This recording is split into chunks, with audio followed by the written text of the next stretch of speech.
उत्तर भारत के एक शांत गांव में हरिदास नाम का किसान रहता था। वह ईमानदार, मेहनती और दयालु स्वभाव का व्यक्ति था।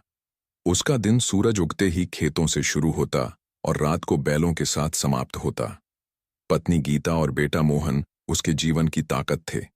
घर में ज्यादा संपत्ति नहीं थी, पर प्यार और संतोष की कमी नहीं थी। गांव वाले अक्सर कहते, हरिदास जैसा आदमी अगर हर गांव में हो जाए तो भूख और झगड़े मिट जाए। हरिदास मानता था कि ईमानदारी और मेहनत ही असली धन है। गांव के पास एक घना जंगल था। लोग वहां जाने से डरते थे क्योंकि अफवाह थी कि वहां एक भयानक विषधर सांप रहता है।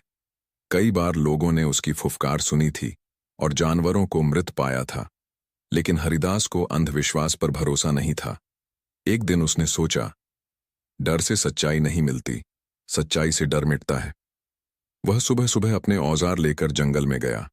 जंगल की गहराई में उसे कुछ हिलता डुलता दिखाई दिया। पास जाकर देखा तो एक विशाल काला सांप घायल पड़ा था। किसी शिकारी के भाले से उसका शरीर फटा हुआ था। हरिदास का दिल पिघल गया। हालांकि डर तो लगा, लेकिन उसने साहस से सांप के जख्म पर पेड़ की छाल का रस लगाया और कपड़े से पट्टी बांधी। सांप ने थरथराती आवाज में कहा, मनुष्य, तूने मेरी जान बचाई। मैं नागलोक का प्रहरी नागराज वासुकी हूं। तेरी दया का बदला मैं दूंगा। सांप ने अपनी फूंफकार से एक नीला प्रकाश निकाला और हरिदास को एक नीला रत्न, नागमणि दिया। जब भी तुझे सहायता की जरूरत हो, मेरा नाम पुकारना, कहकर सांप धरती में समा गया। हरिदास उस रत्न को सावधानी से घर लाया और मिट्टी की दीवार में छिपा दिया। कुछ ही दिनों में खेतों में चमत्कार हुआ। सूखी मिट्टी हरियाली में बदल गई। फसलें दुगनी होने लगीं। हर बीज मानो सोना बन गया। गांव वाले हैरान थे। हरिदास अब भी उतना ही विनम्र रहा। उसने कहा, भगवान ने दया देखी है, मेहनत को फल मिला है। गीता और मोहन गर्व से मुस्कुरा रहे थे। गांव में खुशहाली लौट आई। इसी जंगल में एक चालाक लोमड़ी रहती थी, चिकनी चुपड़ी बातों वाली, मगर भीतर से लालची। वह हरिदास को रोज खेतों में देखती और सोचती, इस गरीब किसान की फसल इतनी हरी भरी कैसे। एक दिन उसने छिपकर देखा कि हरिदास रात में दीवार के पास जाकर कुछ देखता है। वह समझ गई कि वहां कोई रहस्य है। उसके मन में लालच जागा, अगर मैं उसका रहस्य पालूं तो जंगल की रानी बन जाऊं। एक दिन लोमड़ी ने घायल होने का नाटक किया और खेत के पास गिर गई। हरिदास ने देखा तो तुरंत उसकी मदद की। उसने पत्तों से पट्टी बांधी, पानी दिया।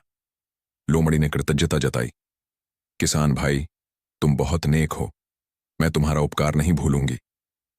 धीरे धीरे वह हरिदास के खेत और घर आने लगी।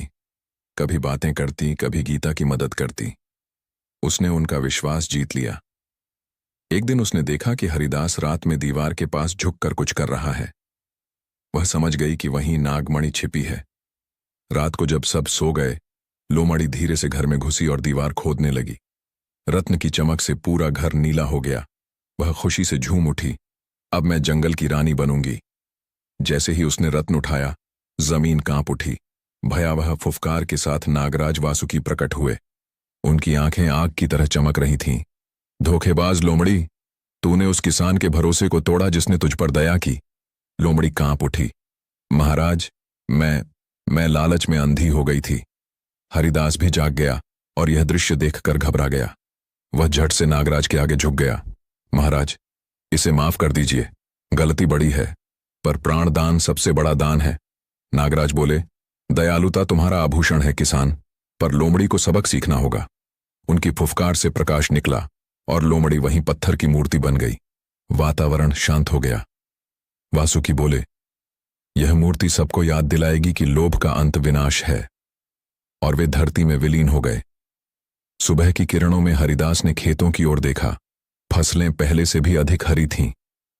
उसने पत्थर बनी लोमड़ी को खेत के किनारे रखा और हर सुबह वहां दीप जलाने लगा। वह बच्चों से कहता, बेटा, जो छल करेगा उसका हृदय पत्थर बन जाएगा। धीरे धीरे गांव वालों ने भी उस मूर्ति को सम्मान देना शुरू किया। वे कहते, यह जगह हमें सच्चाई की याद दिलाती है। समय बीतता गया। हरिदास के खेत अब पूरे गांव के लिए प्रेरणा बन गए। वह कभी भी उस रत्न का दुरुपयोग नहीं करता था। वह कहता, रत्न की असली ताकत मेरे कर्म में है, न कि उसकी चमक में। उसने गांव के गरीबों की मदद की, नए कुएं खुदवाए और बच्चों को शिक्षा दिलाई। गांव अब समृद्ध और शांत था। कभी कभी रात में खेतों के ऊपर हल्की नीली रोशनी तैरती दिखती। गांव वाले कहते, देखो, नागराज वासुकी अब भी हरिदास की रखवाली कर रहे हैं। समय बीतते बीतते हरिदास बूढ़ा हो गया। अब उसका बेटा मोहन खेती संभालने लगा था। हरिदास रोज शाम को बच्चों को बुलाकर वही कहानी सुनाता। बेटो, जो छल करेगा उसका हृदय पत्थर बन जाएगा, और जो सच्चाई का साथ देगा उसके जीवन में भगवान भी रक्षक बन जाते हैं।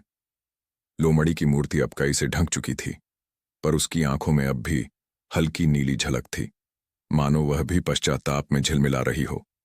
एक दिन जब सूरज ढल रहा था और आसमान में इंद्रधनुष बन रहा था, हरिदास ने खेतों की ओर देखा और मुस्कुराया। वह बोला, जीवन में अगर दया और सच्चाई बनाए रखो तो प्रकृति खुद तुम्हारी रखवाली करती है। बच्चे उसके चारों ओर बैठे थे। वह धीरे से बोला, लोभ चाहे कितना भी चालाक क्यों ना हो, सच्चाई हमेशा जीतती है।